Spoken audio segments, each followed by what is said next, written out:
At times you may need to reassign a job to another service provider. For example, if you've created a job and none of the selected service providers accept the job request before the expiration time, the job becomes unassigned.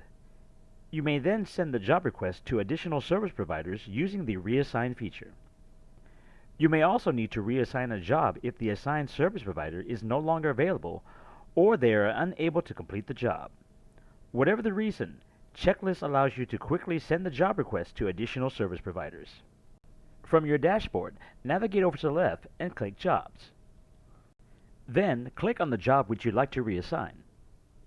Keep in mind that only the jobs with the status of pending, started, or accepted can be reassigned. Canceled and completed jobs cannot be reassigned.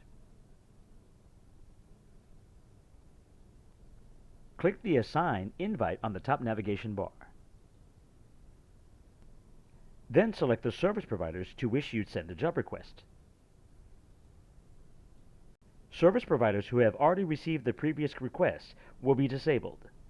You cannot resend the request to those service providers. If using the priority list strategy, to rearrange the send order for the new service providers, click on the service provider, then drag them into the preferred position. Also keep in mind that the assignment strategy cannot be changed. When you're ready, click Reassign to save the changes.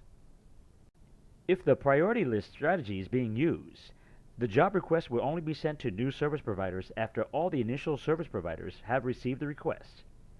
If the initial job request is to be sent to one service provider, this service provider must decline the request, or request has to expire before the job is sent to the newly added service provider.